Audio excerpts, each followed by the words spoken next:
A girl looks at you, just looks at you, and somehow, in the span of about 2 seconds, a grown man manages to forget how to walk, blink, and exist as a functional human being all at the same time. His confidence took the day off. His cool left. What's left is a guy staring at the floor, pretending he saw something interesting down there. This happens more than men want to admit. A single glance from a woman can short-circuit years of self-work, gym discipline, and I don't care energy faster than anything else on the planet. And the brutal part? She was probably just curious, maybe even interested. But by the time his brain rebooted, the moment was already gone. Eye contact is one of the most loaded social signals that exists, and most men have zero training on how to handle it. Not because they're weak, but because nobody ever actually broke it down for them. So that's what this is. A no-fluff, real breakdown of what's actually happening when a girl looks at you. And more importantly, exactly what to do about it. 1. Why men freeze. The male brain, under unexpected eye contact from an attractive woman, does something almost embarrassing from a neuroscience standpoint. The amygdala, the brain's threat detection center, fires up like it just spotted a predator. Not a person, a predator. Which explains why a guy can handle a work presentation in front of 50 people, but completely falls apart when a girl across the coffee shop holds his gaze for 3 seconds. This is the freeze response. It's the neglected cousin of fight and flight, and it shows up specifically when the brain can't immediately categorize what's happening. Is this a threat? An opportunity? Is she looking at him or the guy behind him? His brain starts running calculations. It was never built to run quickly, and while it's busy doing that, his face has gone completely blank. His body has stopped moving naturally, and he's now just standing there, a statue with a heartbeat. What makes it worse is testosterone's role in this. Studies show that social stress, which unexpected attraction absolutely qualifies as, can temporarily suppress testosterone-driven confidence responses. So the very hormone that's supposed to make him feel bold gets quiet exactly when he needs it loudest. Bad timing. Terrible, actually. The freeze also feeds on itself. The longer he stands there doing nothing, the more self-conscious he becomes about the fact that he's been standing there doing nothing. And now the moment has a countdown timer attached to it, and he can feel every second ticking. His anxiety grabbed the steering wheel, and now they're both just parked in the middle of the road going nowhere. The good news: understanding why it happens is the first step to interrupting it. The brain can be retrained to read eye contact as a social cue rather than a social emergency. But first, men need to understand what that look is even saying. Now, let's talk about what these different looks actually mean. Not every look is the same, and treating them like they are is how men either miss every green light or confidently walk into a red one. Women communicate a lot through eye contact, layered, specific, intentional things, and most men are reading it like a foreign language they studied for 1 semester in high school. The glance and look away is the most misread one. A woman looks at a man, he catches it, she looks away quickly. Most men interpret this as disinterest. It's often the opposite. That quick break is a nervous response. She didn't expect to get caught, and looking away is her way of not coming across as too forward. If she does it more than once, she's basically waving a flag in slow motion. Then there's the hold. She looks, he looks back, and she doesn't immediately break it. This one isn't subtle. This is an open door.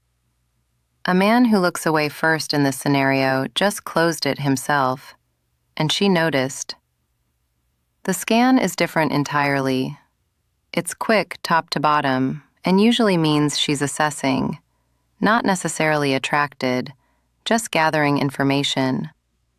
Men who mistake a scan for deep interest tend to approach with way too much energy, which immediately confirms she made the right call by staying neutral.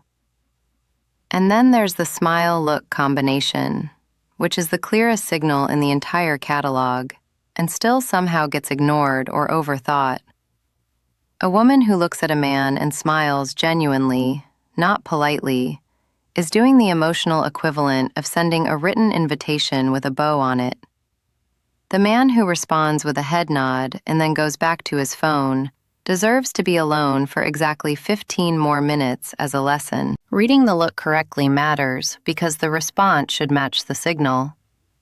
Misreading it in either direction, too much, too little, is where things go sideways fast.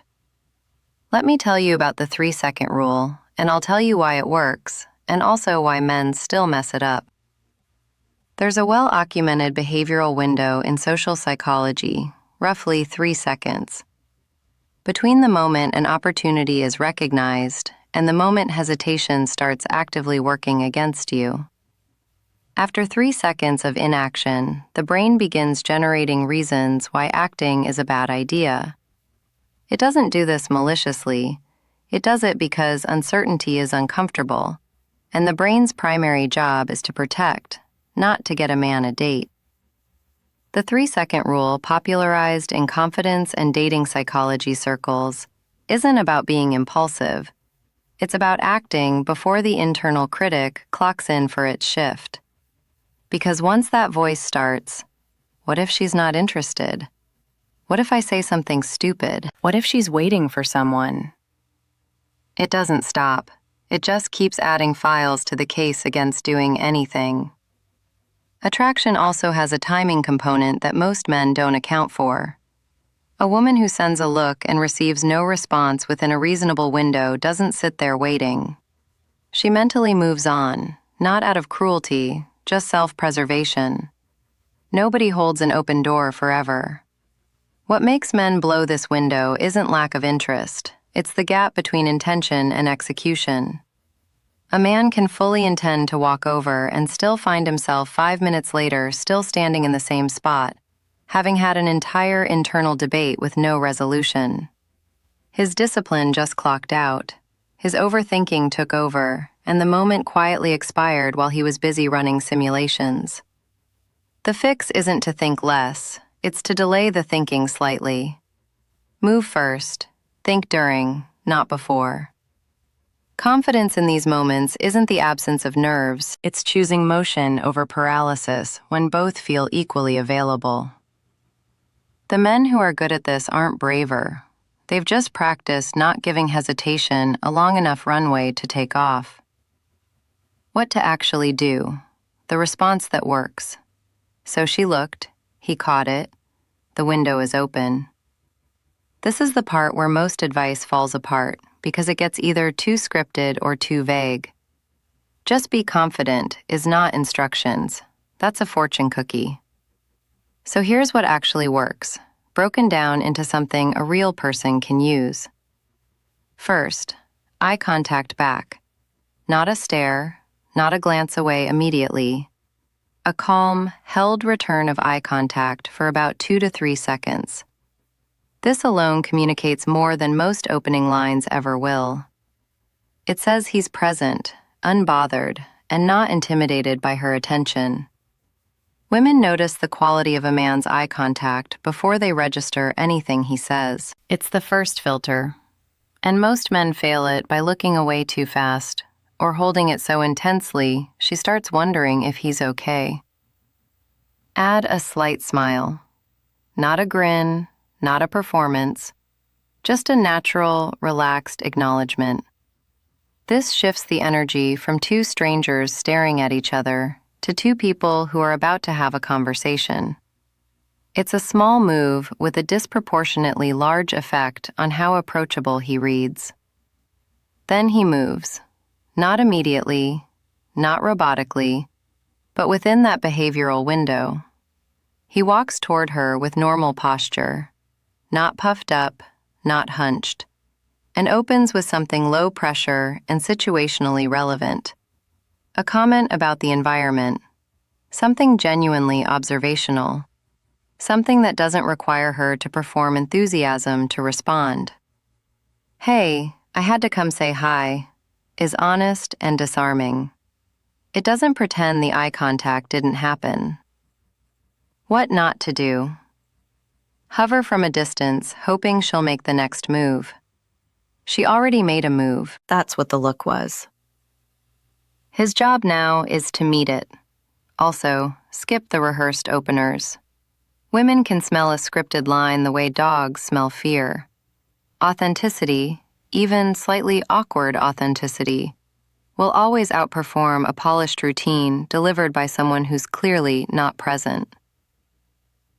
5. Why most men talk themselves out of it. Overthinking and the inner critic. If overthinking were a sport, a lot of men would have sponsorships by now.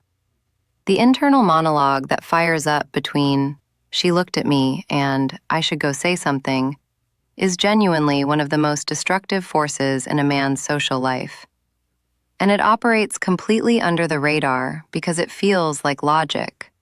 That's the trick. Overthinking doesn't announce itself as fear.